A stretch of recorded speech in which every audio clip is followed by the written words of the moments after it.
on the Lola Shea Show. Tune in every Monday at 7 o'clock right here on IAXISRADIO.com for hot topics, cool conversation, and me, your host. Gotta love it. See you there.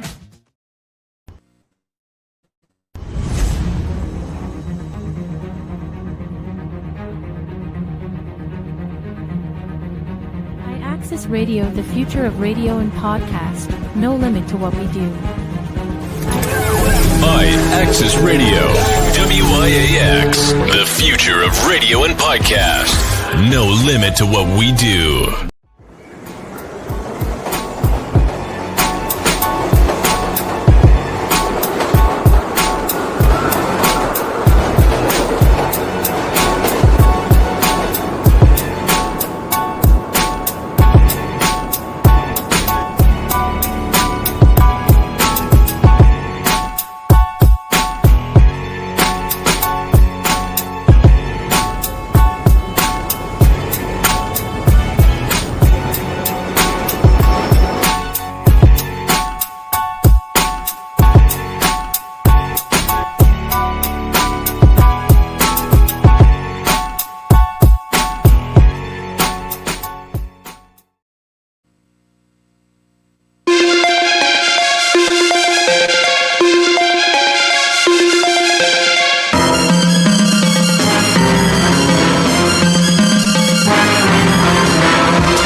Yes, sir. Welcome to Community Megabytes. I'm your host, DAVON Franklin, and we're gonna have a nice, wonderful show for you today, man. We're gonna get into some nice, good, wonderful topics. But first, before we get into that, we're gonna get into a quick video, right quick, from my man Donnie Raj off of the Good Eats Volume 1. You know what I'm saying? It's called Ignite. Let's go. Grown up things right here. Get your mimosa. Bringing my 3-piece out for this one. Yo, School, what up, man? Ignite my fire. Take me higher for once. I know that you've been waiting on the right time, but I'm telling you right now. I've been waiting on someone. You've been on my mind, outfit, so baby, you know you're getting this good love. Automatically. Open up your private office, let's have a discussion. Elevate your mind without pushing any buttons. Take you to the highest floor, no interruptions. Dressed up on a corporate level, looking seductive. Plenty work to be done, you trying to be productive. Papers on your desk, time to make a few adjustments. Push your keyboard to the side instead of rushing. Two familiar faces, smile, no introductions. Do a little role play, fulfilling your fantasies. Climax, eyes rolling back is a guarantee. Co-workers mad at the fact that you got it made. Just because the sun's shining, they still could be throwing shade. Lean over the counter, please don't be afraid. Tell your boss the meeting after lunch has been delayed. I got flames to ignite your fire. Anything that your soul desires. Ignite my fire. Take me higher for once. I know that you've been waiting on the right time, but I'm telling you right now. I've been waiting on someone. You've been on my mind, outfit, so baby, you know you're getting not lust at this point. The vibes here. Get off at 9, 8:45. I'll arrive there. Dinner reservations for 2. Party been lit. Prada shoes, Stuart Hughes blazer in a slim fit. Grown adults, we moving on our own accord. Showing results. A night of fun is the reward.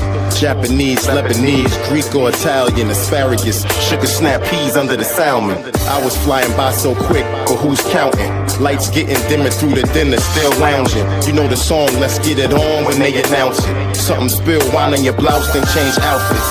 One touch leads to many if we allow it. Searching for that fountain of youth, I think you found it. I got the flames to ignite your fire. Anything that your soul desires. Ignite my fire. Take me higher for once. I know that you've been waiting on the right time, but I'm telling you right now. I've been waiting on someone. You've been on my mind, outfit, so baby, you know you're getting this good love. Take me higher for once. I know that you've been waiting on the right time, but I'm telling you right now. The fire. I've been waiting on someone. You've been on my mind, outfit, so baby, you know you're getting this good love.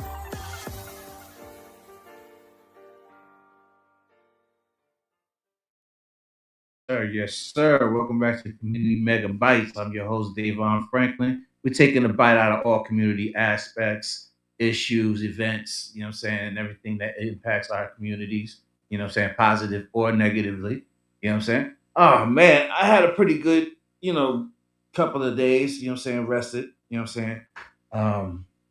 Getting my mind and my mentals together, you know what I'm saying, to go make, you know what I'm saying, make a few moves or whatever have you not, you know what I'm saying? Everybody's talking, you know what I'm saying, really rough shot about how the economy's working, you know what I'm saying, there's a whole lot of, back and forth with, you know what I'm saying, the economy's working, but the economy's not. So, you know what I'm saying, I'm gonna bring my brother in on point of contentions so we can have this discussion, you know what I'm saying, about, the perceptions of our economy. Let's go.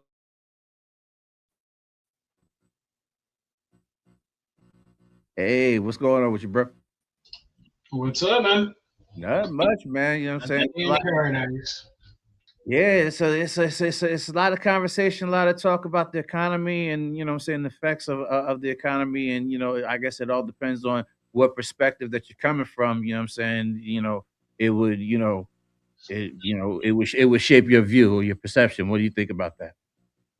Well, I mean, it depends on a couple of things, right? It depends on your education level. It depends on your skill level. It depends on your want to and your willingness to go out there and get things done, get work done. And obviously, it depends on what's available for you while you're in that search as well. So, I mean, it's all encompassing. Well, I think it more or less has to do with the wages. You know what I'm saying? The wages and inflation. But there's a couple of things, couple of factors. But you know what I'm saying? We gonna try to break it down to the experts to see what it is. So I want to get to this first clip. You know what I'm saying, right here where Trump. Well, actually, I want to talk about this for a quick little second. Trump, you know what I'm saying, gave the farmers, a $12 billion bailout. You know what I'm saying, to help them along the way, the process of their industry. So we're going to take a look at it right quick. Take a look at this clip. This afternoon, President Trump unveiled a new multi-billion-dollar aid package for farmers hurt by low crop prices and the administration's tariffs. Agriculture Secretary Brooke Rollins and Treasury Secretary Scott Bessent were on hand with the president as he made the announcement, as well as growers of cattle, cotton, potatoes, and soybeans. President Trump described the package as bridge payments to smooth the transition away from the Biden-era economic policies and told Americans how it would work. This relief will provide much-needed certainty to farmers as they get this year's harvest to market and look ahead to next year's crops, and it'll help them continue their efforts to lower food prices for American families. CBS News White House reporter Olivia Rinaldi joins us now. So, Olivia, tell us what's in this package. And right off the bat, I think we need to make it clear that people are also telling you, even though the president is blaming this on the previous administration, that his own current policies are also one reason why farmers are hurting. Lindsay, it's good to be with you. Let's talk about the package itself, because there was some discrepancy from when we spoke earlier this hour. The president said it was $12 billion, but his agricultural secretary, Brooke Rollins, says it's actually $11 billion that's going to be in that farmer bridge package, assistance package. That extra $1 billion they are holding back, and they are waiting to hear more from the farmers about where specifically that is needed most to help them. The president also said they are planning to use tariff money in order to send that to the farmers to help them in this time of need. He said we're going to be giving it, providing it to farmers in economic assistance. But it is the tariffs themselves that had caused part of this issue, at least for the soybean farmers, because during the trade dispute with China, they refused to buy any soybeans, meaning that this harvest this last year was basically a wash. And those soybean farmers really struggled with that. So what this assistance today is supposed to do is give farmers the opportunity to buy seed, fertilizer, other items they may need for next season's harvest, since they had such losses this year. So that is the goal of this money. It's not to help from what happened previously. Those losses are already baked in, but it's to help try to give them a leg up, some type of opportunity for the next season. So U.S. farmers have been advocating for this aid. Why? Well, the farmers I talked to is exactly what I just laid out right there, was that they have already lost so much, and they're a hardworking bunch, and they don't want to be on government assistance, but they do need it at this point in time. This is the crucial moment when they need it so that they can accurately prep for next season. Brooke Rollins, in that cabinet table meeting there, just said that they're expected to get these funds by February 28th, 2026. So in a couple months, they'll be able to actually have this money. But at least between then, they can go to their lenders, they can go to their farm banks and say, I'm expecting to get this much from the federal government. I need this amount in soil, feed, fertilizer, you name it, of what they need. And hopefully by then, they'll be in a good position so that they can harvest and produce enough for the Chinese, who have agreed to buy more soybeans, to actually be able to buy them. So this is just what's expected to be the first step in assistance. But of the ag groups I talked to, there's still a lot more that they need. Olivia, thank you so much. Yes, sir. Yes, sir. Fair use, you know what I'm saying? We basically use that out of fair use for entertainment and education purpose, as well as to with other clips that we're going to use. But what do you think about the package and the amount that was actually given? I think the amount that was given was fair. I'm not a farmer, so I don't know exactly what expenses they need and what they have. Coupled along with that, which wasn't mentioned in this video, is the, the deregulation of the vehicles, including farm vehicles or whatever, which should make them easier to maintain, easier to purchase, cheaper to purchase, and more effective and stuff like that. And so that was something that he was talking about that wasn't in the video. But when it comes down to the 12 billion, all right, 11 billion are going to the farmers. They're going to hold on to the other billion for whatever needs that they specify that they need specifically, and so that's great. The second part of that is exactly what we were talking about earlier in other videos about how the tariffs are supposed to work in the first place. The tariffs are not an end-all be-all. The tariffs are there to bring people to the negotiating table so that you can negotiate a deal that goes on into the future and helps for years to come, or whatever the case is. And so it's working exactly as it was planned. Now, like we've already discussed this before, you know, you're not going to go out there and do 10 push-ups in a day and think that you're going to walk around with the body of Adonis. It's going to take a little bit of pain in order to get to the sweet part of that. Okay. And so the farmers took a hit, and that was by design. It sucks. It hurts the farmers. It hurts the American buyer when it comes down what it is that we're trying to do as far as the food is concerned. But in the long run, if the tariffs are not something that has to be worried about because the negotiations have already happened, which it also was specified in that video that China is going to be buying soybeans and all the other stuff that's going on, that should help the economy in the future, and that should definitely help the farmers in the future. So yeah, I'm all for it. It wasn't going to be all pleasure before pain in the first place. It wasn't expected. Okay. Well, I want to get to this next clip. Discussing just what we talking about right here. Yeah, let's roll it. Happening right now at the White House, President Trump is hosting a roundtable discussion with farmers. He announced a new $12 billion aid package to help farmers who are struggling because of his trade war with China. Joining us, Arkansas soybean farmer Scott Brown. Scott, really good to have you. Thanks for being here. Thanks for having me, Katie. $12 billion. How's that sound to you? Well, I appreciate the help, but it's a far cry from what we need.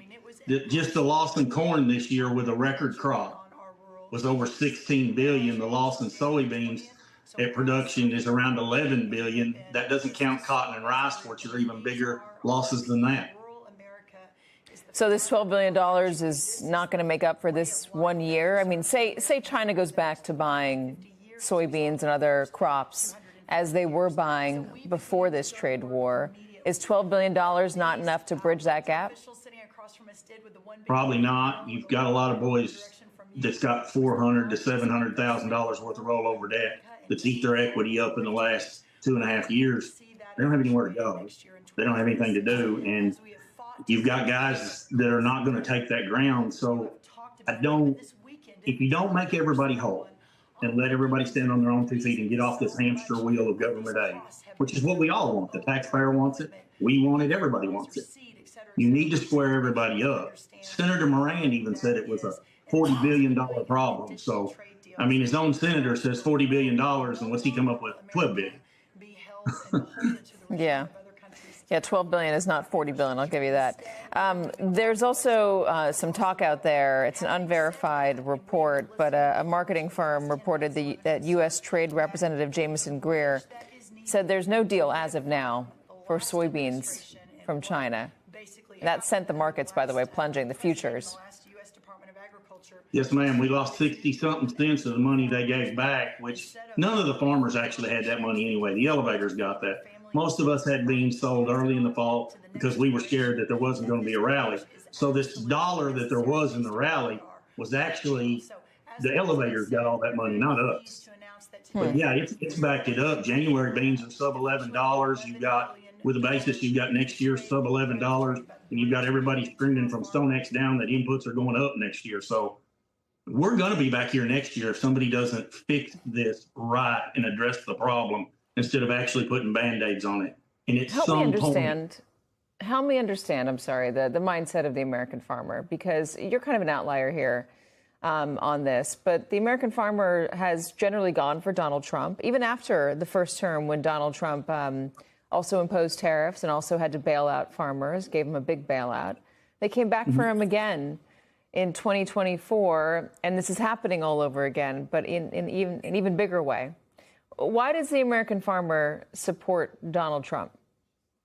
You have a large number of farmers that can't separate their morals from their business. They vote their conscience and they vote what they morally believe.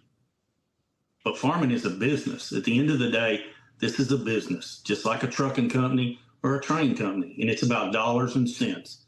It's about what do we make? How much can we make? We have to feed the American people first and then worry about feeding the world. But this is a business. That's what your banker will tell you every year when you go down there. You either cash flow or you don't cash flow. So you either run this like a business or you run this like a hobby. Some guys can't differentiate between the two, and that's about as honest as I can be about it. Is that what it is? Because they'll also say that Donald Trump is great for business, that they believe in him for business, even when the business is not going so well. We haven't seen a market break among farmers in their support for Donald Trump, even since this has been happening.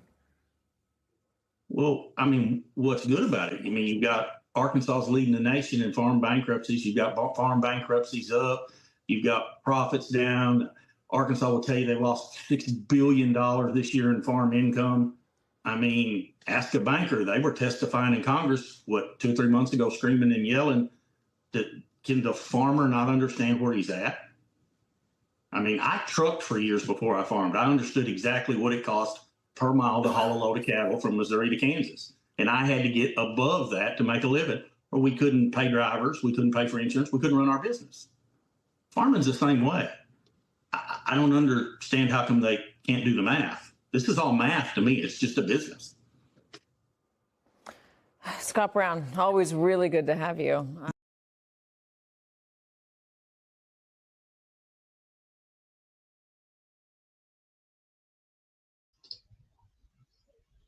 They was just to get into the conversation of voting against their own interest. But I want to get your opinion on the clip that we just got finished watching. Couple of things that stood out to me. America, in and of itself, is a business. Like, it is a country, but it is also a business. And that's why they talk about the gross domestic product, GDP. And so when it comes down to that, once again, these tariffs are supposed to bring the rest of the world to the negotiating table, so that not impacting this year, but years to come and years thereafter, it's good business in favor of the United States. It's putting U.S. first, or putting America first. That's the first thing. I mean, him talking about business, I thought that was fascinating, fantastic. Now, second thing, I'm not a farmer. And I've never had any experience being a farmer, but I do think that when you plant a seed, it doesn't grow the very next day. That's just kind of the way that works, right? And so you need to cultivate, you need to water, you need to fertilize, all that other good stuff or whatever, in order to get that crop to grow. So to expect that something was going to happen overnight is ridiculous. That's the second part about that. Third part about that is, and I loved what he said about this, because that's the American way, that's the American people, or whatever the case is that they're not looking for a handout, they're looking for a leg up. And so, yeah, this is going to hurt, but in the long run, if things go the way they're supposed to, and everybody's negotiating the way they're supposed to, and that foreign countries are investing into American products, American businesses, and whatever at a fair share and a fair rate, which was why the tariffs was there, which is why the negotiations ended up happening, then they're going to be better off in the long run. Yeah, it's going to be painful at first, and they're suffering the pain and all of that other stuff, and you feel sorry for them. You absolutely feel sorry for them or whatever. But in the long run, when it comes down to the efficiency of the vehicles, or their farming equipment being at a less costly price or whatever, when it comes down to them being able to export their products over to these countries at a fair rate, or a more favorable or an advantageous rate than they were getting before, then this is only going to benefit the U.S. So, I mean, I get it.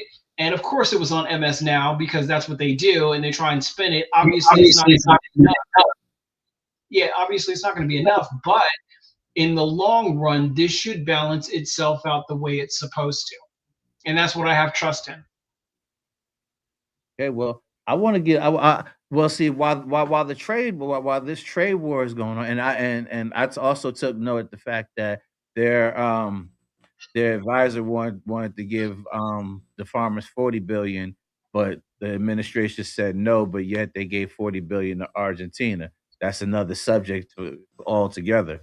But I want to go into the cause and effect when it comes down to situations like this, because it's like there's also adverse, unforeseen effects that happen when you make those moves. And so we could push time along, because I do have another guest. I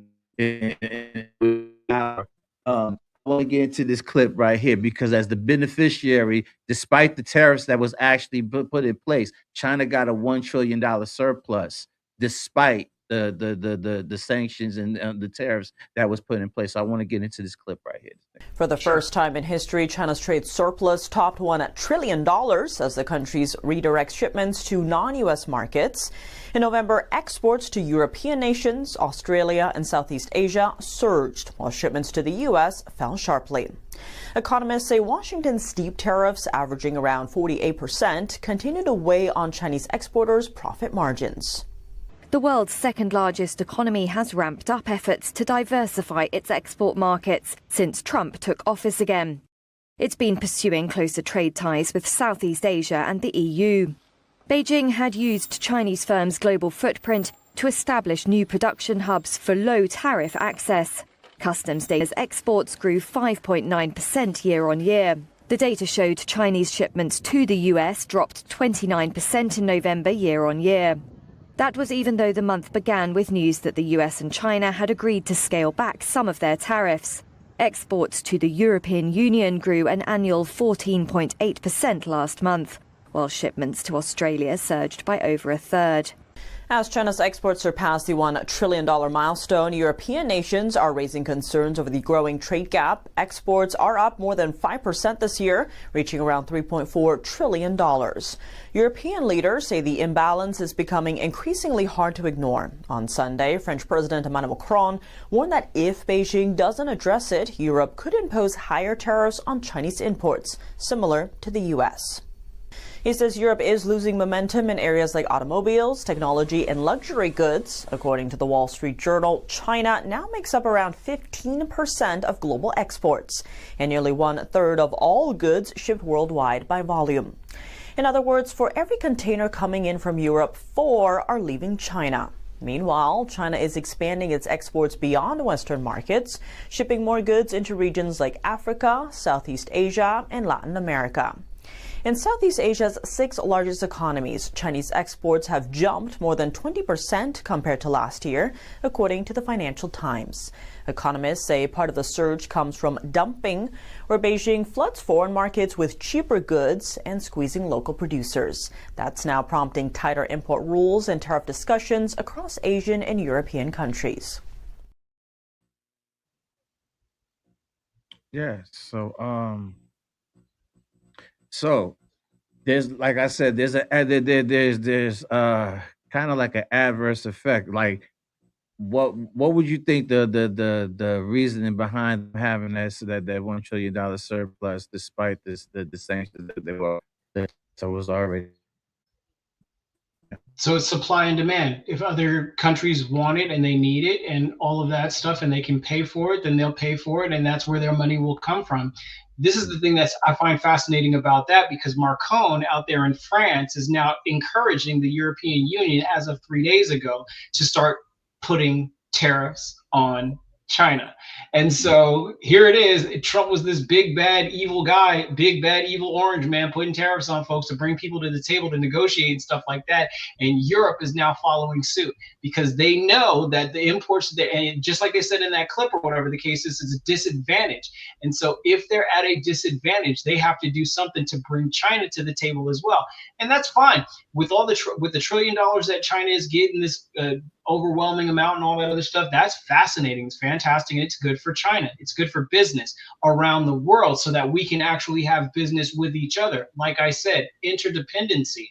But at the same time, Europe is following suit because the tariffs worked, and they still benefit the U.S. when it comes down to these people wanting to get out of the tariffs and onto the negotiating table, so that these things are set in stone and the ink is dry on the paper, and this is something that happens back and forth for years to come. It's more beneficial for everybody. But like I said, Europe is following suit now. Okay. And we're gonna get into this into this final clip right here, because we're gonna get we're gonna explain on what actually happens, you know what I'm saying, as the adverse effect that I was talking about. This is from Warren Buffett, just a quick little clip of what he was talking about, why this is should be concerning to the American economy about the $1 trillion surplus. Fair enough. Building for months. China's annual trade surplus topped $1 trillion for the first time in history. To be precise, it reached about $1.08 trillion over the first 11 months of 2025. Think about that for a moment. $1 trillion. That's more wealth flowing into one country than the entire GDP of most nations on Earth. Now, you might think, well, China's a big exporter, so what's new? Here's what's new. Their overall exports were up nearly 6% year over year in November. Strong numbers. But here's where it gets interesting and alarming. Their exports plunged almost 29% compared to the same period last year. Not a small dip. Not a quarterly adjustment. A 29% collapse. And this wasn't a one-month anomaly. This marks the 8th straight month of deep, sustained declines in U.S.-China trade. Meanwhile, China's imports rose only about 2%. They're selling to the world, but they're not buying much back. That's the definition of an imbalance. And imbalances in economics, just like in nature, eventually force a correction. The question isn't if, but when and how painful. So let me break down why these numbers matter to you. Whether you're managing a retirement account, running a business, or just trying to understand where the economy is heading.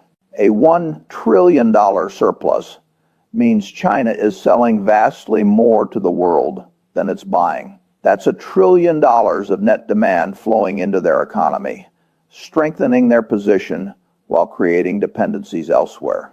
It's economic leverage, pure and simple.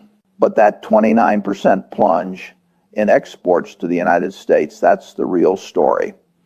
It signals one of two things, and neither is good.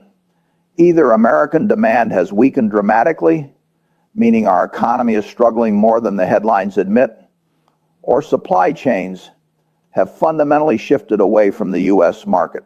Companies that used to rely on American consumers are finding other buyers. That's not a temporary trade dispute. That's a structural realignment. And here's what's driving it. U.S. trade policy. Current tariffs on Chinese goods average nearly 47.5%. That's not a negotiating position, that's a wall. When you make it that expensive to do business, you don't just reduce trade, you redirect it. You force manufacturers and exporters to find new markets, build new relationships, create new dependencies that don't include you. If U.S. consumers and businesses aren't buying, it doesn't just cost jobs at the ports or in warehouses. It rewires the entire economy. Yes, sir. So these are the unforeseen consequences when you play hardball or such in that manner. Now, I'm gonna give you credit because you know what I'm saying you are correct when it says like there are high prospects. I got this little bit of information right here. It says the U.S. economy in late 2025 shows signs of a strong rebound with robust GDP growth around 3.8% annualized in Q2 in the second quarter, analyzed in the second quarter in 2025, driven by consumer spending and reduced imports, alongside resilient though cooling labor markets and declining inflation, but faces long-term concerns about slowing growth in 2026 and potential impacts of tariffs and trade tension. All right, and there's the point right there. So you see that people are buying more from China than China is buying from other people, right? Because they have the goods and the services or whatever it is. Okay, so now you have all these other people that are trying to jump in and throw the tariffs or whatever. But the idea, once again, is to get to the negotiating table and to have a fair and balanced trade practice, right? And so the investment that the terrorists brought into like the countries that got brought into the negotiating table, now they negotiated deals and all this other stuff, they're now investing into the US, which should help our economy when it comes down to building things again and manufacturing things again and then being able to sell those things again. It should help increase our education because we now need to be educated in order to do those things like the microchips and all the other stuff that is being invested into bringing into the United States. So that's going to help out in the long run. And I mean, and that's what I'm looking for. That's what I'm hoping for. I'm not really concerned with all the other stuff because, like I said, all the other countries are now starting to follow suit because they see the imbalance and they need to get that right. And so, yeah, interdependency. That's what it is. Well, yeah, but then at the same given time, like what I'm saying, you still is one of the conversations that I actually ran across where they was actually talking about one of the reasons why China is actually is pretty successful with their exporting is that they keep their prices low. Mm-hmm. Yeah. And so, So one of the things that was talked about when it comes down to keeping those prices low, and I haven't been to China, so this is just something that was reported, and I'm just kind of regurgitating that information, right? So let's say you have an iPhone that's out there in China, whatever kind of cell phone it is, right? And because of the price of what it is to build that cell phone is high over here based on the unreasonable amount, like the unfair advantage of us buying parts, chips, pieces, all of that stuff, right? So we're going to charge more for that phone. We send that phone over there. They take, and since there aren't any governing laws or anything like that, copyright laws, all of the other stuff, they can take that phone apart and then they can build a cheaper phone with cheaper materials and they can sell it at a cheaper price and whatnot. That's an unfair competitive advantage when it comes down to that. And so, yeah, I mean, it's going to be that way for a while. And the last thing that I wanted to say, I know you're pressed for that, I really wanted to say about this is that what people need to understand is that Trump's impact on the economy is going to be felt well after his time in office.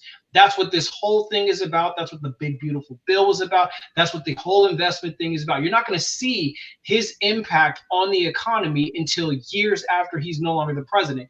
The only thing that we can hope for is that whoever takes the reins after him keeps it moving in a direction that is beneficial for the United States.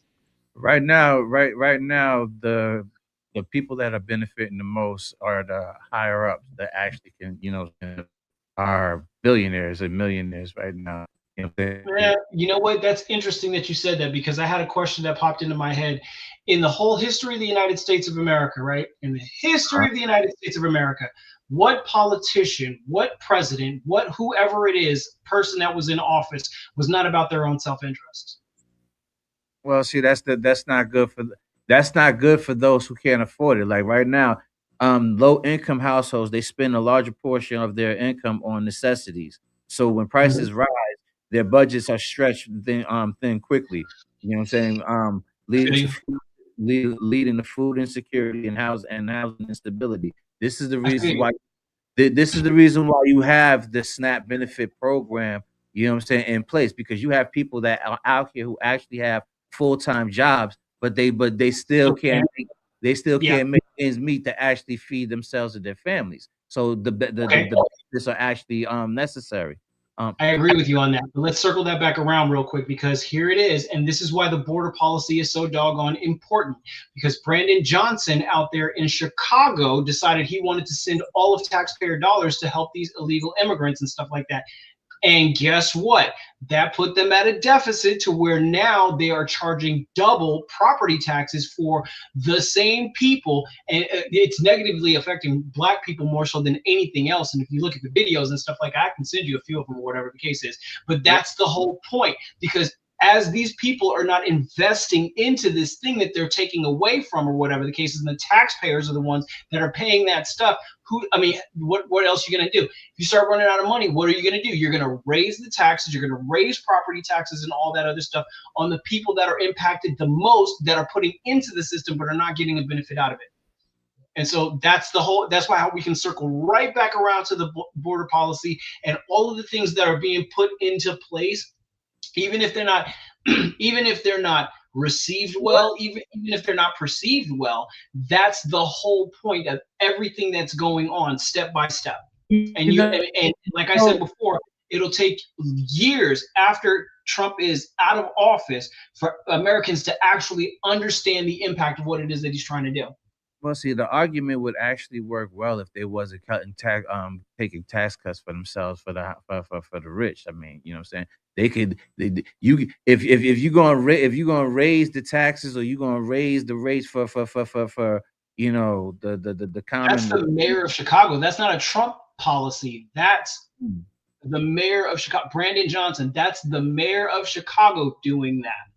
Also, when it comes down to Tim Walz, who was supposed to be the vice president of the United States, had Kamala won, he's got over $1 billion of fraud going out to Somalis and all the other people that did not put into that. And I'm not talking about all the other people because they work and they put into the system if they're actually working, but they receive that government assistance, and part of that is going towards terrorism or terrorist organizations. So the taxpayer dollars are once again footing the bill for money not coming back to them and not being reinvested in them. I mean, that's just a fact. Nah, but okay, I'll give you that because I want to get back to who's actually affected by what's going on right now. You have seniors on fixed incomes. The inflation erodes the purchasing power of pensions and Social Security, making it harder to afford medications and daily living and expenses. Gig and service workers often lack benefits like sick leave and stable hours, making them highly vulnerable to downturns or reduce consumer spending.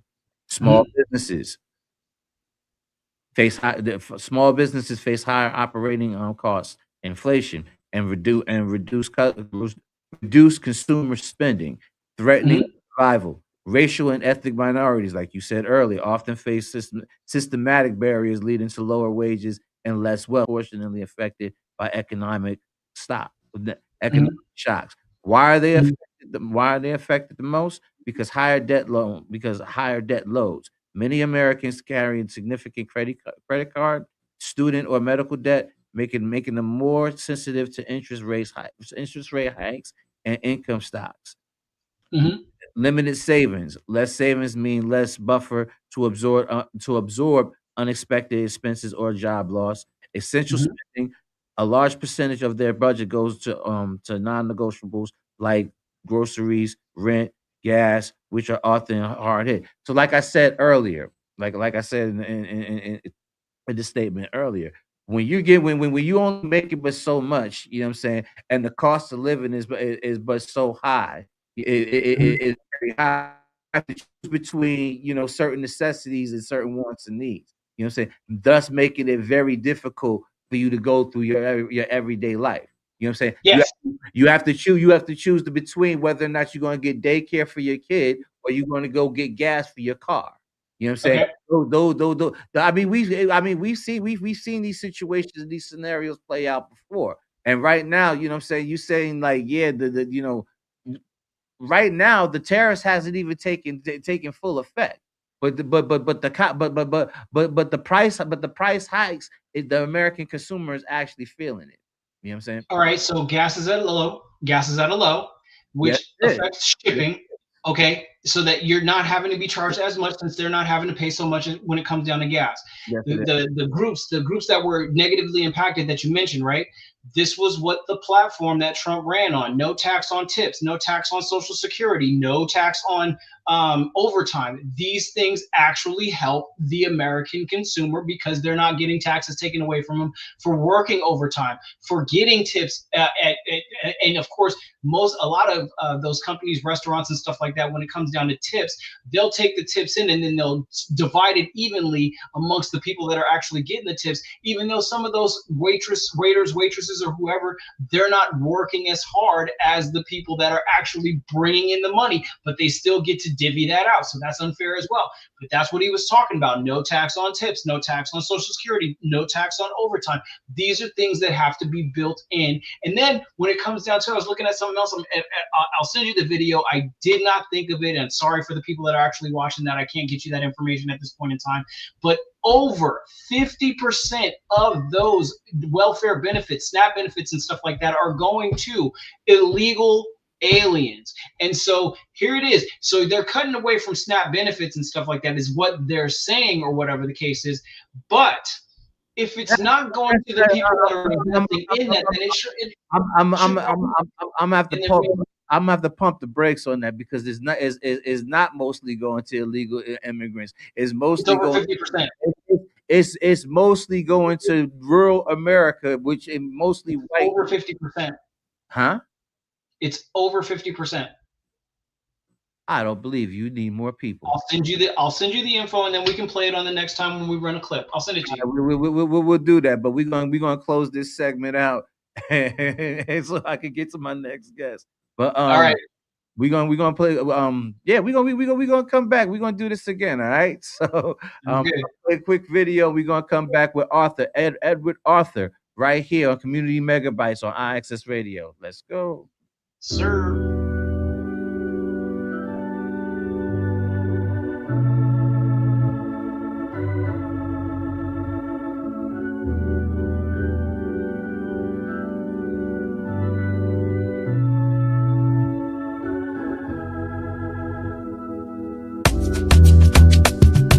Hope to be the best image of you when I'm standing on that hill, bending knee when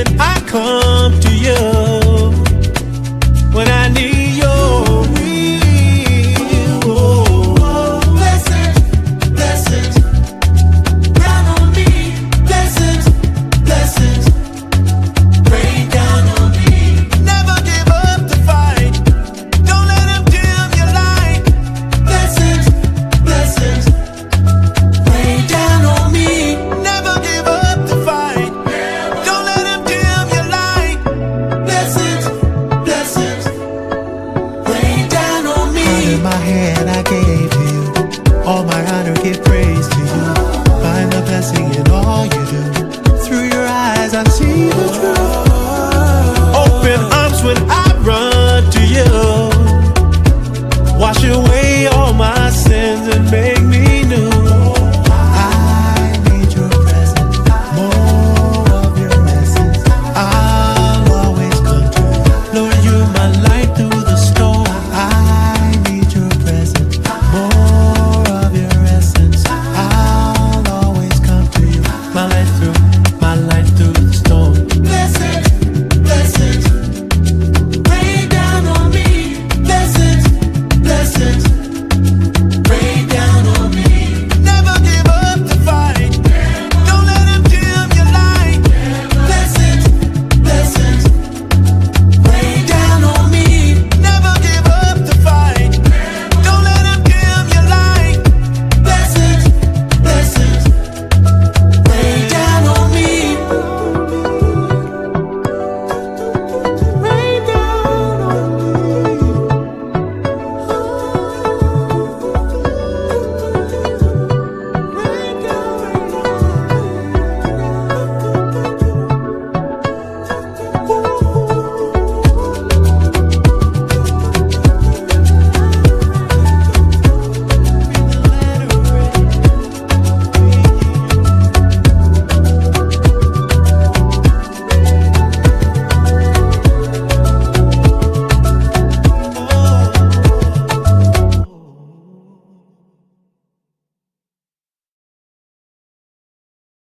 Yes, sir. Welcome back to Community Megabytes with Davon Franklin on IAXS Radio. Before I get to my next guest, I want to clear up that little discrepancy that was had by my brother, man. Yeah, we're gonna have a conversation about this next week, but I had to clear this up, man. Race and ethnicity. Americans of all racial and ethnic backgrounds rely on SNAP. The breakdown of participants are as follows. White non-Hispanic, 35.4%. Black African American non-Hispanic, 25.7%. Hispanic Latino, any race, 15.6%. Asian non-Hispanic, 3.9%. Native American, Alaska Native, non-Hispanic, 1.3%.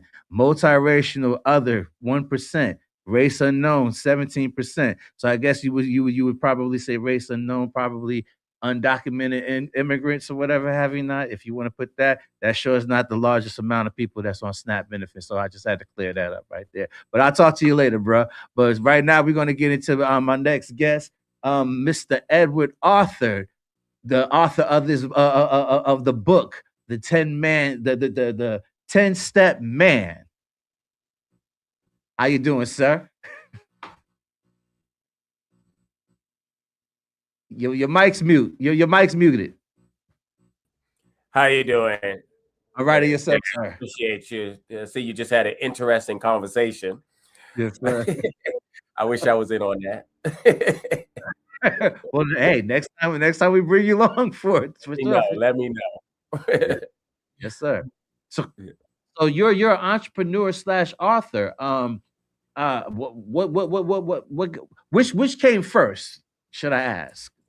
Well, I mean, I would say they both came simultaneously. Let me know if you could hear me correctly or if you hear me okay. Okay, yeah, I would say they came simultaneously because when I first started writing books back in 2009, I established an LLC because I wanted to be my own publishing company. So I established a company at the same time that I was writing the book because I wanted to have control over every aspect, every portion of how the book was, and then how it would be distributed. So it was a simultaneous endeavor, and I was able to complete that task, and that's been since 2009. And then we've expanded our growth in entrepreneurship since then, but the writing has also been expansive. Okay. So you started writing in 2009. So talk a little bit about what is it? Author Central Station. That's the name of the company, right? That's the company part, yeah. Yeah. In 2009, we wrote books. That was my first book, as you see on there, is The Gathering at Gethsemane. Mm. And then the second book was Something to Battle With. And then the third book was The 10-Step Man. That's my biggest seller. And then came Free Nina, which is a 3-part series. We have 1 part out now. After that, and what you do is you go to conferences, conventions, in order to try to heighten your reputation as well as your book sales. So you're out there constantly. I'm going to national conventions. I'm going to book fairs, etc. Right. And you have to travel all over the nation, which can cost a considerable amount of money. You just try, and sometimes you get there after booking a flight, and then you have to rent an Uber or rent a car, book a hotel, stay at conference for a couple of days, and then the registration fee anytime for the conference itself to rent a table is about $1,500 on average. I'm talking about if you go to the big ones, because you have a lot of traffic at those big ones, like in LA and in Brooklyn. Thank God I'm in New York, so Brooklyn is not as bad in terms of, but you still have to haul your material. You still have to purchase your books. And then sometimes at the end of the day, you sell 5 to 10 copies, making up the expenses or making a profit. So what I decided to do, and I think I was at the National Baptist Convention in I forget the actual month, but I had my books all laid out, did really well because I know a lot of them. And I said to myself, why am I traveling so far to sell books when I could look at where the traffic is in local communities? And when I looked at where the traffic was in local communities, most of them are at malls. You have shoppers there that are ready to purchase something. And although the increase now of Barnes & Noble is coming back, they're opening about 60 stores in the next couple of years. Okay. But not all malls have bookstores. So I said, why don't I create Author Central Station so that independent authors, and I'm strictly focusing on independent authors, so that they can have a place where they can sell their books in person, interact with customers who are in a place to purchase. And so we established relationships with a lot of malls in Westchester County, mostly up the Hudson River. Okay. And we have 4 malls that we're contract and have relationship with: the Westchester Mall in White Plains, the Poughkeepsie Mall in Poughkeepsie, and Jefferson Valley Mall in Jefferson Valley, New York. So all of them mostly up the Hudson, but we established those relationships with them. So we have, especially now for this season, we're trying to help out independent authors and get them into malls so that they can sell their books to actual customers. Because after a while, you exhaust your family list. The majority of people who we are selling to when independent authors create books are your family and friends. And you got about 50 or 60 of them. After that, it's exhausted. You got to get a new market. Right. And Author Central Station was an opportunity to give opportunity for people to get an additional market where they can sell books, where they can increase their emails, their social media right there with customers that never knew them. And our site is set up in a way where you keep in touch with the authors, and the authors keep in touch with the readers, and the readers keep in touch with the authors. And all of them can sign up on our site to connect with people. Are the authors right there in the stores talking with the customers?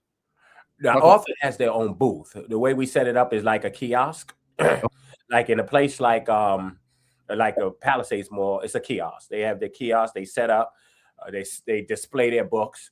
So if we try to set them up in high traffic areas. We do research to see where the most traffic is in the mall. Most of the time it's in the food court. So we try to get them areas where they can display their books, and people are walking by and they could, connect with the people as they're walking by and let them know about their book. So we've done that in a number of malls, and they can talk to the customers. They can talk to the potential customers about purchasing their books. And then afterwards, even if they don't purchase their books, they can always connect with them on Author Central Station and purchase their books there. What is it about book writing that drives you? What was the inspiration that made you want to start writing books? I think everyone has a story in some way or another, whether it be academic. I was teaching theology and African American studies for a long time as a professor. And I've always been in school and read a lot of books. And I said, why am I reading other people's books when I could put my own out there? And the inspiration always comes from your own. In every book, I don't care if it's an intellectual book based upon facts and politics or if it's based upon a story. 2 of my books are novels. The other 2 are more nonfiction, not necessarily any particular genre, but just nonfiction. And I write those based upon lived experience. And it's not particularly my experience, but I've encountered people that I can relate to and tell through the lens of them a particular situation or particular story or a particular political ideological perspective. All of that stuff can be obtained. And I just think that people ought to be able to note and to refer back to their story. I think that you do not only you a service in terms of being able to be disciplined and writing it, but also for your children, for those next generations, for those who have biographies. That's a big area because a lot of people have come from other countries and they want to write their book about their lived experience coming from another country to this country and all the hell they went through. You know, people who are born in the South Bronx and rose up to go other places like myself. And they want to talk about how it was challenging, but you know, when I go back to the 80s, I think my book, Free Nita, although it's a novel, it's a lot of truth in that. You know, it's a lot of truth in terms of dealing with the crack during that time and then going on to college and then still seeing injustices in the street, no matter what level of socioeconomic position you're in. You're all still going to be targeted and have to face certain conditions, no matter who you are. So I just think that, you know, everybody has a story. It's just a matter of discipline. And these days with AI, you don't have to be as disciplined. You just put it in and let them know, tell us a little bit about yourself, and it conjures up a whole story about you. So anybody could put a book together these days. You just want to make sure it's the truth. Right. So which do you find that comes to you easiest? Something that you create out of imagination or nonfiction? Or which would you say? Go ahead. Yeah. And sometimes it just really depends on the mood that I'm in. They both come easy. When I start to write, I could go for days writing because I'm concentrated like that. I just get focused and I'm in it. You know, when you just like in it, I lock myself up for 4 or 5 days. I'm coming out with 300 pages. It's just me because I just get so focused into it. And it could be either one. The nonfiction book, like the 10-Step Man, that's really a bestseller. A lot of fraternities, a lot of men's ministries. We've engaged with over 50, 60 of them in order to discuss this book. It came out in 2019, then it was updated in 2023. The COVID really interfered with, you know, the greatness of that book, but we've been restoring it and bringing it back to life. So I've been moving around with it as I'm moving around with Author Central Station of Business. But it's just when you're in that zone, you just feel inspired to want to get a message out there. The 10-Step Man is a book where me as a man, not having a father growing up, it really hit me at certain stages in my life of insecurity, of immaturity, of not connecting like I with the man who I ought to be. I had to navigate life for myself. And whenever I go out and tell that story, a lot of men can relate. They can relate because either the father was absent, the father was abusive, or the father was great, but he just wasn't connecting. And then some have great fathers. And then in turn, I tell the story in the book how, you know, that makes me a better father. I have 4 kids and they still don't want to leave home. You know, it's like you get to the point where you want to be better than what you didn't have. And so I've always tried to prove that and make that happen. But we go into the political, just like you were with the brother. God bless him. But, you know, we go into a lot of different political issues. There's 10 steps that we establish that a man, and we don't sugarcoat the issues. There's sexual issues we're talking about. We're talking about depression. We're talking about starting your own business. You know, each section, and it's based upon, if you're familiar with the Bible is based upon the whole armor of God. It takes those principles, the helmet of salvation, the breast, the feet fitted with the gospel of peace, all those different pieces of armor, and it breaks them down into principles so that when I elaborate on it, you know just exactly where the focus is. You need to deal with your mind. The helmet of salvation is about the mind. What are you thinking most of the time? How is your thinking leading you to greatness? How is your thinking leading you to future more problems? You know, your breastplate of righteousness, you know, that protects the heart. Many people don't know it, but men hurt too. Men cry too.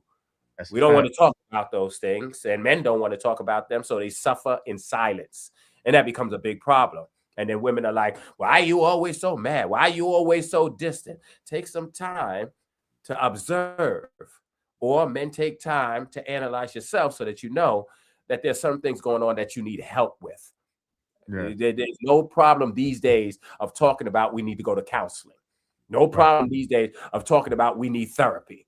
You'd be a fool if you think you could handle those all by yourself. Thank God for God and our Lord and Savior Jesus Christ. That's me. Somebody may have a different foundation of faith. God bless you. I approve of it all.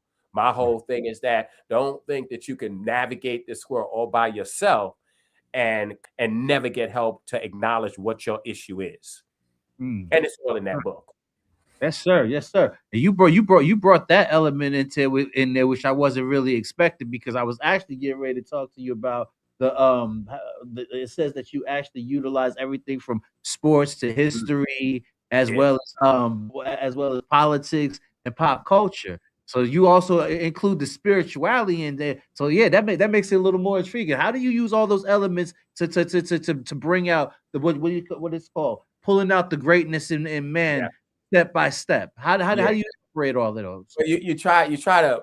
It's a lot of information that you try to incorporate that you have over the years. Like I used to love me some boxing. Muhammad Ali used to be my man, Sugar Ray. You know, that's when boxing was boxing. Tyson, knock him out. And so I incorporated one chapter, I think it's chapter 3, where I'm talking about the belt of truth, your pants, about the belt of truth, that's the spirituality. But I also say how Martin Luther King had to prepare himself. And after he had prepared himself, he gained the belt as the heavyweight champion of the world. So comparing those two, the belt of the world as a result of a fight, you had to go through something in order to be the man that you are. And comparing it to the spiritual belt that God wants us to wrap around ourselves so that we don't get into problems. And I use this particular chapter to talk about sexual problems that we get into. If we don't keep our belt on or let our belt drop in the wrong place, we end up in trouble. We end up in problems.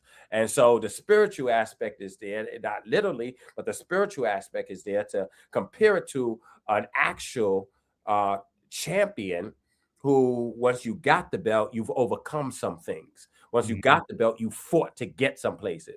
Same thing with the spiritual belt. You got to fight to keep that belt up so that you're walking and doing the right thing. So you try to incorporate all these different aspects in order that, you know, people can relate. It's all about being relevant.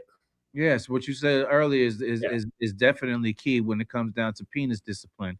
You know what I'm saying? Which a lot of men lack. You know what I'm saying? And that could be in trouble. Usually that's the main thing that'll get you in trouble. Like, you know what I'm saying? Richer for broke, you know what I'm saying? That's Lack right. of discipline and that. Discipline. All right. So what are some of the theses of some of your other books? I mean, I don't want to move away too far away from 10 Steps of Man. But some of the other writings that you actually came about. You was talking about Nina once again. Free Nina. Yeah. Free Nina is I call it a social justice romance book when I was writing it, and it's based loosely on my life in college and me being a college activist because of the injustices and the discriminatory nature. I went to a majority white college, university now, and we had a lot of trouble on campus when it came to that's an old cover copy, but we have a new cover. We had a lot of trouble on campus when it came to African American Studies department. We had a lot of trouble when it came to just hiring a Black professor. It was difficult. This is the late 80s, 90s, and we had a lot of trouble in those areas. So I basically took the activism in me and put it together in a story and show how there's racism on campus and sexism by Black men. We can be sexist too. So we put those intersectionalities together in a diverse way, but at the same time, allowing the issue to come to light. And the continuation. The first part is more about the college and the injustices and the activism. I talk about, you know, how we had to protest a lot on campus in order to get the justice we wanted. What were some of the injustices that you were seeing in college that made you made you want to get in to become an activist? Yeah, like I said, not one Black professor. Yeah, one Black professor in the art department, and he was tenured. You had Black professors come through, but they weren't tenured. So we wanted tenured Black professors on campus, and our fight resulted in victory because we ultimately got an African American professor in African American studies, and he ultimately became and religion. He was African, and he was religion and African American study, and he ultimately got tenure. And you know, it was still a struggle even after that. But that, and then just getting the African American Studies department at the time, it was very difficult. I mean, you teach all this white culture, you teach sociology, good. We like those, but we want to know about some history. We want to know about some readings that we can have in order to give us further information as well as documentation as college students about another degree that we can obtain. And those were big challenges at the time. Administration would promise us things, but as students, we're only there for 4 years. You're only on campus for 4 years. So they can make promises and promises every year. Yeah, they'll let you go to the meetings to interview the Black professors. Yeah, we're going to get this, but they wear you out because they know after 4 years, you're going to be gone. They're not going to do what they said they were going to do. And the next class has to pick up the fight. And many times they don't, because not every class that comes in after have activists. So it becomes a challenge, but we were able to succeed in a lot. And the book, Free Nina, loosely, like I said, it's not fully detailed in terms of the whole thing, but the basis of it, or talking about activism, and all of that is there. But it really ultimately is 3 books. We haven't finished the whole thing, but I haven't put out the second and third. But it ultimately leads to injustices outside, and then it goes into the Rockefeller drug laws that killed so many. Or incarcerated in the 1980s, 90s, so many of our brothers and sisters. So it moves from the college campus to the Bronx, where Free Nina is about a sister who's college educated, college degree, but get caught up in the system because of a brother selling her drugs or planting drugs on her. Oh yes. A lot of people. That's a movie right there, Doc. That's a movie. Yeah, that's a lot of people's story, yo. So when it's out, that's a movie right there. Yes, sir. Yes, sir. So we're gonna go back to the to the 10 steps of man. Would you consider that first of all, how long have you had this book out? Since 2019, and then COVID kind of killed things. So 2019, and we were doing good, and we had to pause. So 2021 we upgraded, and 2023 we upgraded. So I say about 5 years. Okay. So yeah. Have you what have there been? What are the responses that you actually received from the men that actually read the book? Oh yeah. There's tears, lots of tears. Like I just told you with the father situation, that affects a lot of men. When we go into discussion, I do a lot of workshops around it. I got like about 50 questions that I ask men, and we elaborate on it. There's knowledge about the social and political issues that we discuss, because one section is about community and how each person affects another person in community, and how we can do better by our community. So there's a lot of discussion. Okay. Then we have another discussion just on the biblical context of things, how it relates to our own personal lives. So when we do our workshop, there's a lot of interaction. There's a lot of brothers wanting to say their piece, experience. Some have gone into corporate America, some gone to jail, so you get diverse perspectives. Okay. Now, you're your author central station. Do you are you currently, how many authors are you taking on currently that are utilizing your services? Yeah, right now, well, there are a lot of signed up. So we have about 50 something that signed up. We just Mhm. opened up in March, so the site just started. I'm sorry, in September. We Okay. started in September, so it's constantly building, and they're signing up for the month of December. We do have some authors that are lined up to be at the mall. We're transitioning our site right now, so if anybody gets on it, they get a little discouraged. Just keep going with it. We're remodeling it, and we've got funding to do so and upgrade it, so it's going to look really good. It takes it from one step to the other. YouTube didn't start out how YouTube was. Facebook didn't start out how Facebook was. All of them are remodeled and revamped and upgraded over time, and that's what we're doing. So we came out in September with one version. Now we're upgrading it, but you can still sign up and everything. But our process and our image is going to look much better. Okay. Now, how does an author, a would-be author or a local author, get in contact with you to utilize your services and get involved with your services? As well as they could act. They could, as well as yeah. the consumer. Go ahead. Okay. Yeah, they could go to authorcentralstation.com. That's our website. It's up, and if you're an author, press the button for author. You could upload your books as well as your image and create a profile. And there are certain books that we screen before we allow them to be sold in mall, but every book can be sold on the site. We don't discriminate there. But it's certain malls will not accept certain books. You know, the climate that we're living in, you got to be real careful these days. But we try to push as many through as possible. If you're a reader, you could get on the site and you could connect actually with the author. This is the only site where readers and authors can actually talk to each other. They can reach out to each other. Thank you for your book. I enjoyed it. And the reason for that is because if you go to a mall and you purchase something from any one of the stores, they have to have a return policy. Okay. And we created a site where we have a return policy. Well, most people are not going to return a book, but they may want to reach out to the author and say, I want another book, or I really loved your book. And the author, being that independent, they can connect with them. They can talk to them. And then they could also meet them in malls, wherever you want to be. If you're in a mall, you can meet that person in the mall and talk to them.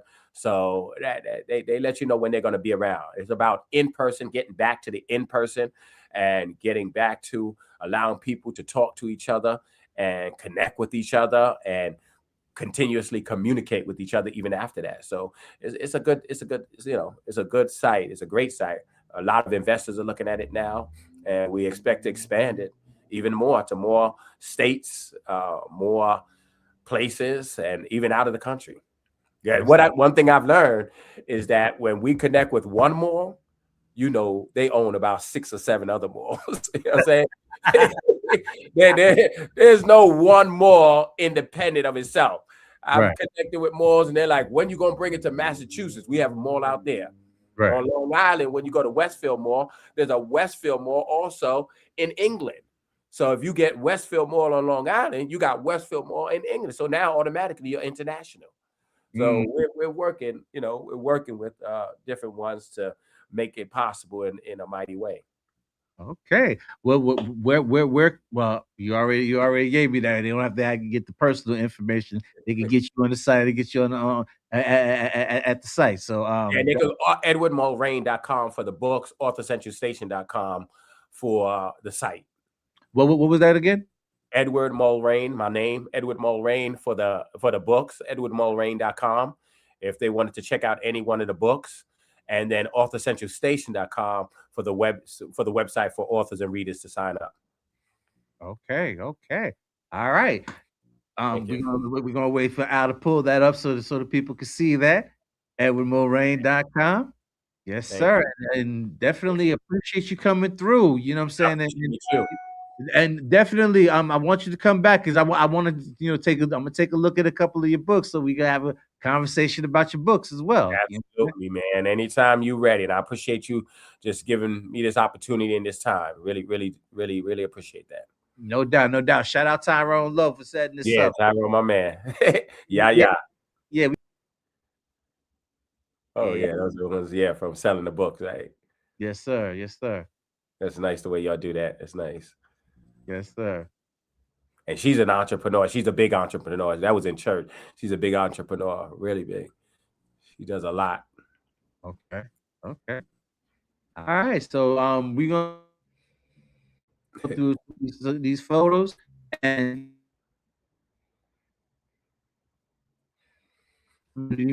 so Access Radio with Davon Franklin. Appreciate you. Thank you. Edward, Appreciate it. Thank you, sir. All right. God bless. Peace. Peace.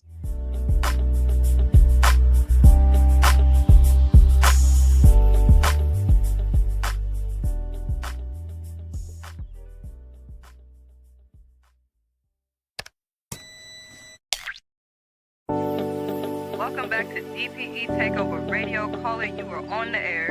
Yo, can I hear the new Reezy? Sure, I got you. The new Reezy coming up. Sit back, take a shot of cognac, lay the top down and ride out. New Reezy The Life coming up now on DPE Takeover Radio. I'm in the Silverado, switch it up to the Lambo. She wanna get it poppin' like a nigga is Rambo. She wanna give me samples like we walking through Costco. Been in a benefit for Reezy, there's no Roscoe. Clear bottles, got me on wobble, hoppin' Diablo. Red lights look like the green, don't try to follow. Motto, got my money up, no lotto. Baby Bobby, what she cop, my plane headed to Cabo. Spread it like a taco, I put beef in the middle. Me metaphorical riddles, they pay me 1,000 fiddles. A little, I need a kilo that moves at its own place. Blessed from the game, from the bay, I hail ace. Taste for a little bit of fame to go crazy like Smokey off of AD Blunt on Friday. Amazed what your boy Breezy say, I'll call plays. Give me the mic, I'm taking DPE up all the way like. It be the money, it be the hoes. They got me in this life I chose. And I can't stop now, I'm pushing the hard mouth. Cause me and Brooke have never been close. So I'm gon' grind, baby, and I'm gon' shine. Cause you ain't got yours, don't hate on mine. Stop being late and try to be on time. Be on time, still wouldn't get you there before me. You bum niggas is dumb niggas geeking off thee. Go get your own dollars. You wanna plot on me? Don't holler at a bitch till you heard she easy. Man, a bitch better move mountains to please me. Man, a bitch better carry fountains and feed me. Cause I'm the type of nigga when I leave, she needs me. And use a broke nigga waiting on her check. Begging for a couple hundred and demand respect. Get your life in check, get your hustle right. Make it mean on the block or get a 9 to 5. Stop hating on the next nigga getting his guap. Why you playing mad and he out there running the block? Why you think a bad one passes? She don't wanna talk to a nigga in the hood smelling like asphalt. Then you call her a bitch, I guess it makes you feel better. Then she walks straight to me and has me all the chatter like. It be the money, it be the hoes. They got me in this life I chose. And I can't stop now, I'm pushing the hard mouth. Cause me and Brooke have never been close. So I'm gon' grind, baby, and I'm gon' shine. Cause you ain't got yours, don't hate on mine. Stop being late and try to be on time. Be on time, still wouldn't get you there before me. If you believe you still achieve. A lot of times we don't believe where we came from. I didn't mean to make you wait this long, but you can't rush greatness. Let's get this clear. I wasn't the first one to show you this grown man shit, but after Deuce Pay showed up, shit ain't never been the same since. Let's go. It be the money, it be the hoes. They got me in this life I chose. And I can't stop now, I'm pushing the hard mouth. Cause me and Brooke have never been close. So I'm gon' grind, baby, and I'm gon' shine. Cause you ain't got yours, don't hate on mine. Stop being late and try to be on time. Be on time, still wouldn't get you there before me. Yes, sir. Yes, sir. Welcome back to the community. Music right now. Did you hear that yet? It's been a minute, man. So yeah, without further ado, we got a long list right here. So we're gonna get into this young lady by the name of Yaya Diamond from the Red Hot Entertainment label. This song was inspired by her missing her mother, and she just turned it into a regular love song. So hopefully y'all feeling this record right here. It's called Dancing in the Rain right here on Did You Hear That Yet? Community Megabytes with Davon Franklin on IAXIS Radio. Let's go.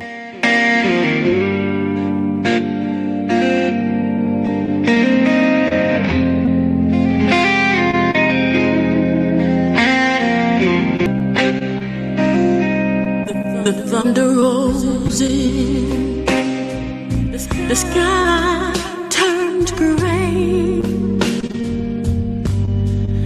echoes tears of laughter are fading away.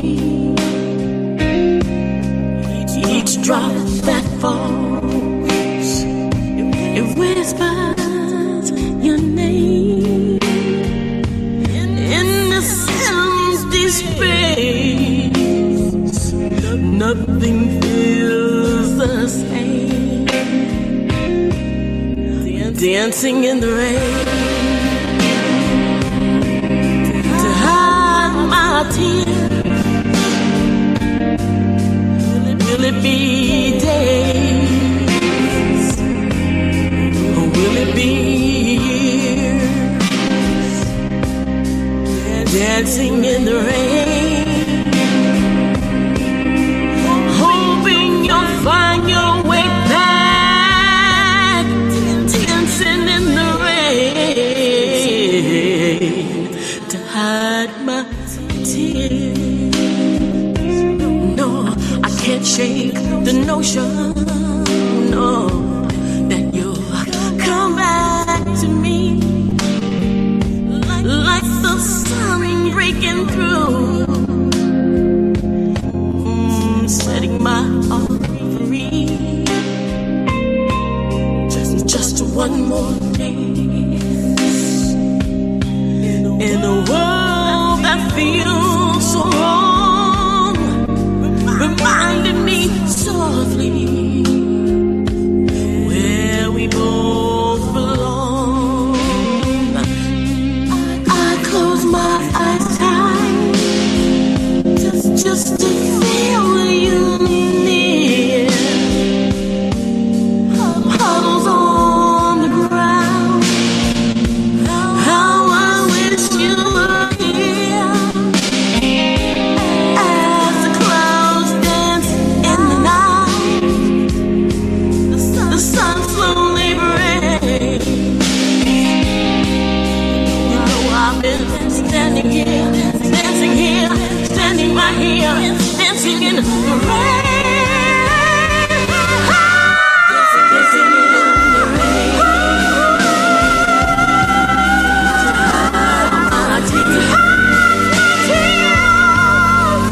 Will it be days? Will it be days? Oh, will it be? Oh, will it be?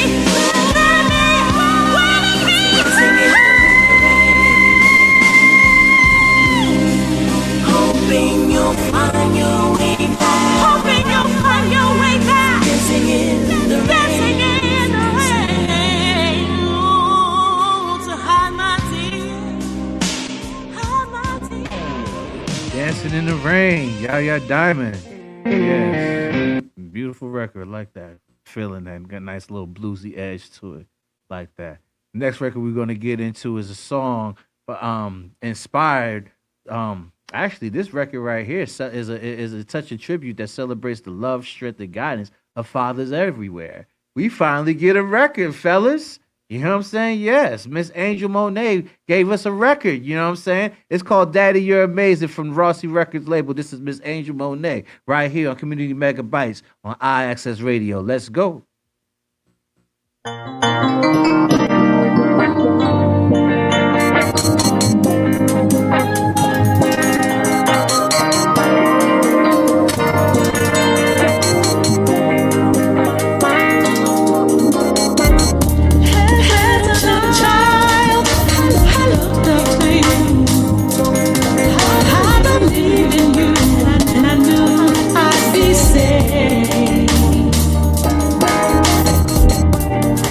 I saw strength.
man. You're amazing.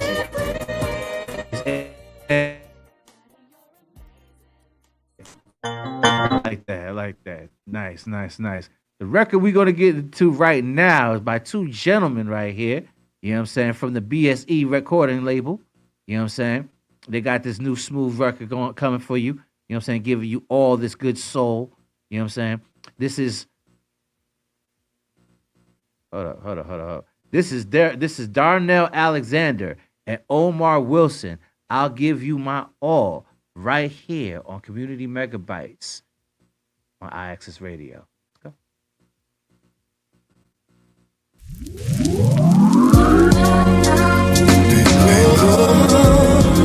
Let's Something I want to tell you.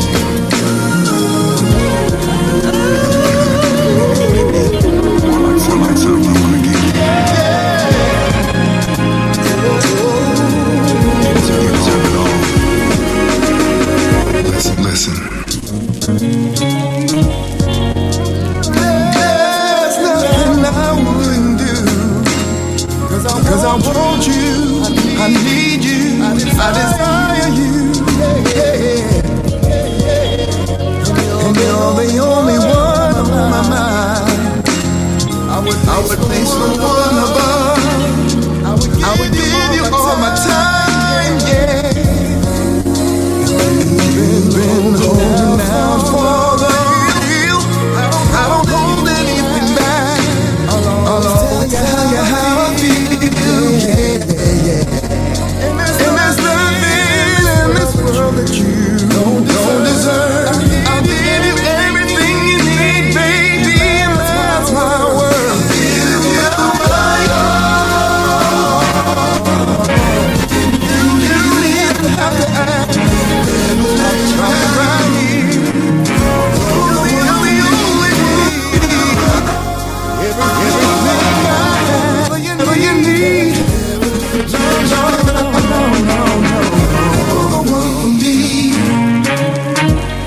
Girl, I know what you need. That's what people give for love. You shake it when I touch it, and you know never leave. I'm your knight in shining on. Girl, you know I got you, yeah. So glad you chose me. You're amazing, babe. You're my golden lady. On one knee, I'll be only for you, babe. Only for you, babe. I'm giving you my all. I'm giving you my all.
Darnell Alexander and Omar Wilson. I'll give you my all. Oh, that's a smooth record right there. You know, right here on Community Megabytes. Did you hear that yet?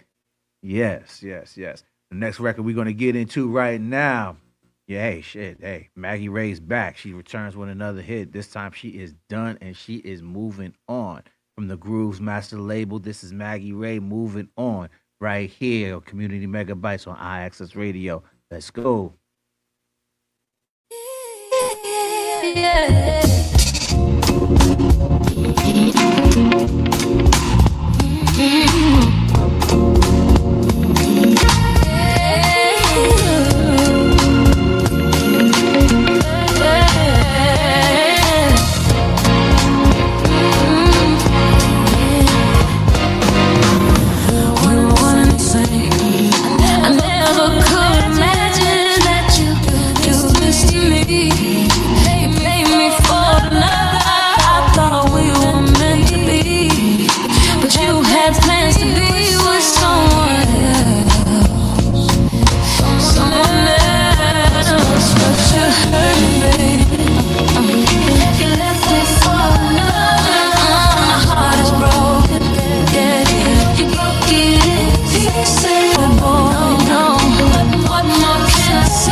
Maggie Ray right here on Community Megabytes. Did you hear that? Yeah, that was smooth. I like that. That was slick. So the next record we're going to get into the holiday spirit. You know what I'm saying? We're going to give you a little bit of Christmas vibes, you know what I'm saying, from lady Shayla Dunn. She got My Grown Up Christmas List from the Platinum Vibe 2.0 label right here on Community Megabytes. Did you hear that yet? On IAXIS Radio. Let's go.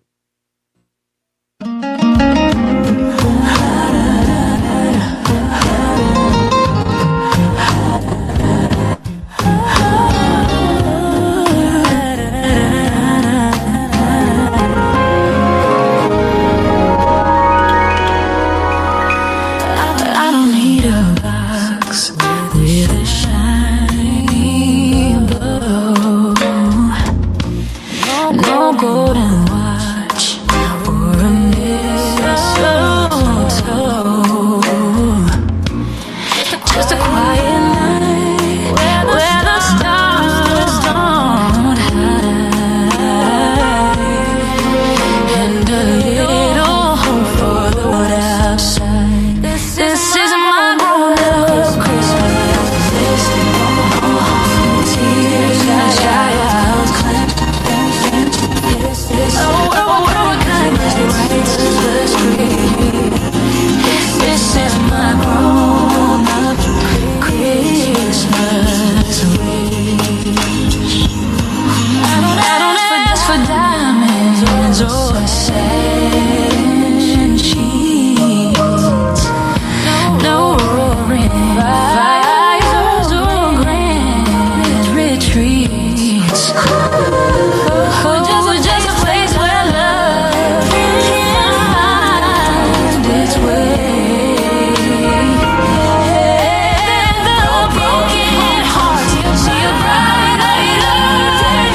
is my Christmas. Tears, jazz, and childhood quench. So what kind of priceless grief? This is my grown-up Christmas wish. Yeah, give us courage to stand as one, to mend what's broken under the sun. Let's be more than things. Let's take a road inside the lake around. This is my Christmas list. Priceless grief. This is my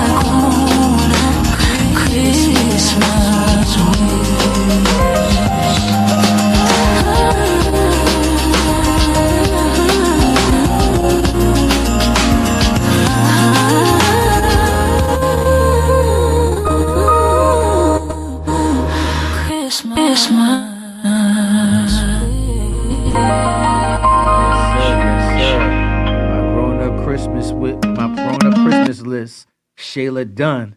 Yeah, man, she keep knocking out them bangers right there. You know what I'm saying? The next record we're gonna get into is Rocky Sandoval. It's Not My Fault. Well, no, it is my fault. It's my fault. Right? You know what I'm saying? From the Biengo City Music Box label, we got Rocky Sandoval. It's My Fault right here on Community Megabytes on IAXIS Radio. Let's go.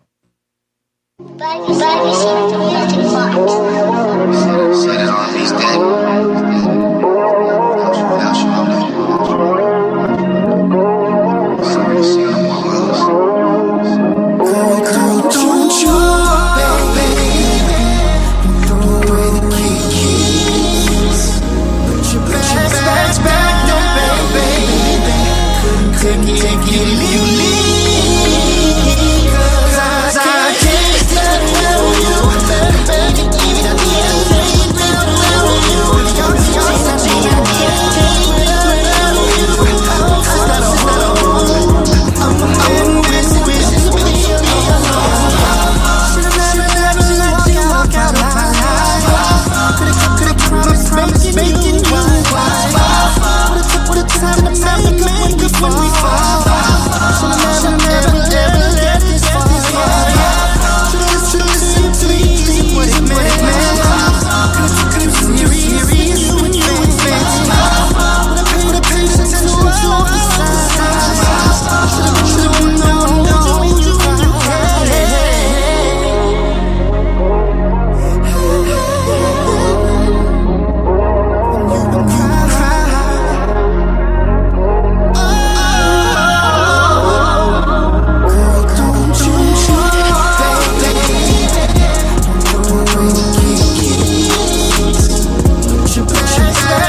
My fault. Ricky Sandoval, right here, Community Megabytes on IAXISRADio.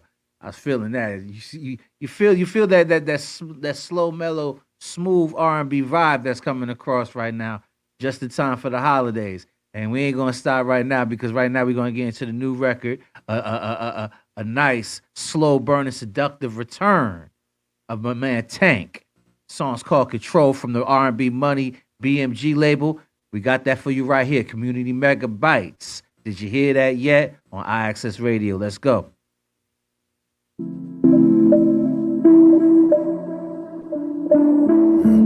Oh, yeah. We're gonna do this. No. Oh, yeah. Ain't no talking back. I'm on that. Know you like the knockout. I know you'll leave something. Takes a ride. Jump my inside. Know it in. When I say some do. When I say you know some more. You got my attention, don't lose. This is what I just want you to use. It's the building up for you. Finally way up, don't snooze. That's you, I do. There are rules I gotta be in. Know you like knockout. I know you'll see us. Takes a ride. Jump my inside. Know it, I'm in. Know it, I'm in. Tighten up. Going up, I'ma light it up. Be cleaning up and I be wiping up. Handling them up and sizing up. Taking off you. Breaking off you. Getting ready when I talk. Ain't no laying off.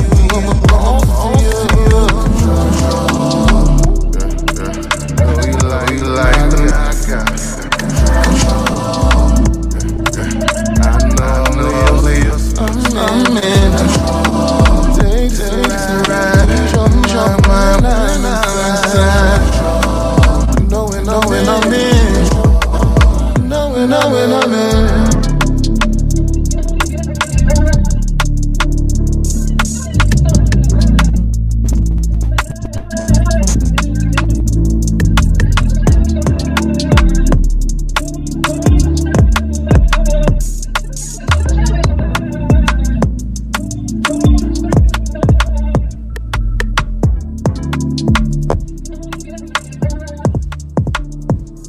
Tank, Control, smoothed out right here. Did you hear that yet? No, you just did. Okay, the next record we're going to get into is, my man's back with another one. This is Andre Ward from the Gallery Entertainment Orpheus Enterprise label. One Wish. We got that for you right here. Did you hear that yet? Community Megabytes with DAVON Franklin on IAXISRADIO. Let's go.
Smooth. The next joints we got a double play from a young lady that I had the pleasure of interviewing. You know what I'm saying? I had to, we back in the holiday spirit, so I want to get her play and be on the lookout for her independent film, Pressure. This is Sinaj, and the records are Santa Baby and Only on Christmas Day. We got that for you right here. Did you hear that yet? Keep you in the Christmas mood right here on IAXIS Radio. Let's go. Stuff,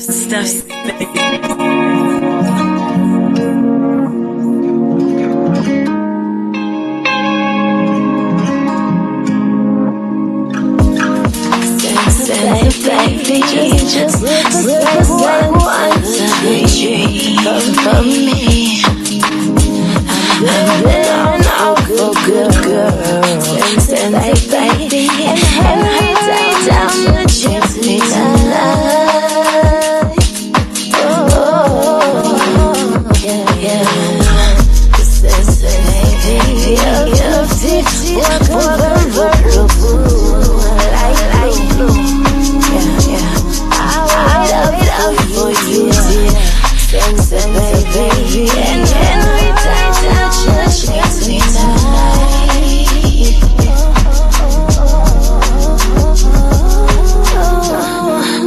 Think of all the fun I missed. Think of all the business that I haven't kissed yet.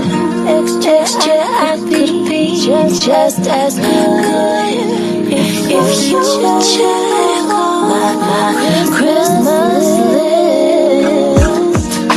Say, baby, I want more. I didn't really this time. I've been an angel all years. Say, baby, just tell the chance me tonight.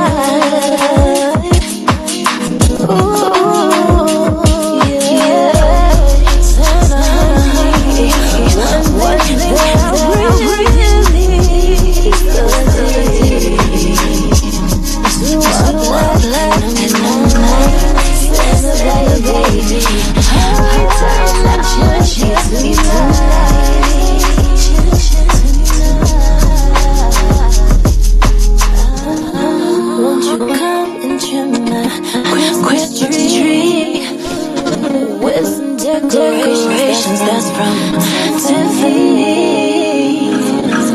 I really do believe in you.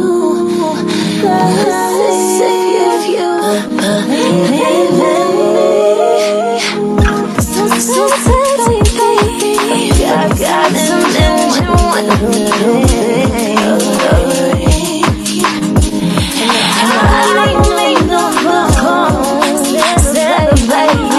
Just hurry down the chimney tonight.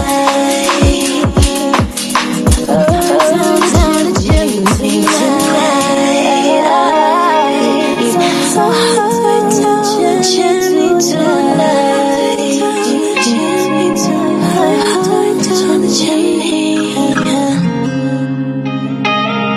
Just hurry down the chimney.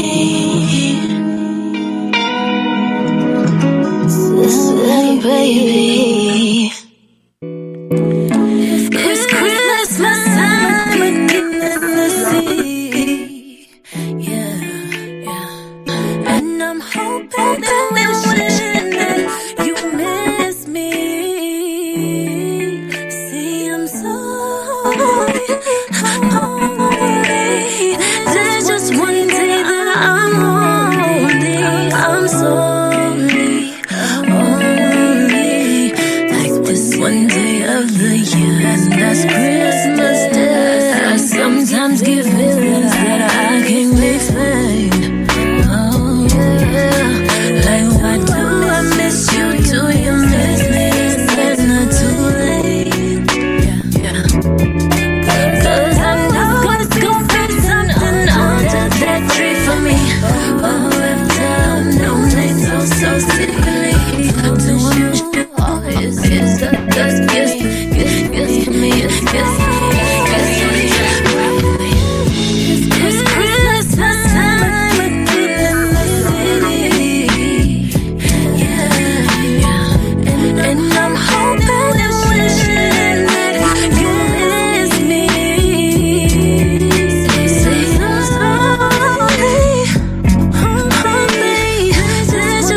One day of the year, and that's Christmas Day.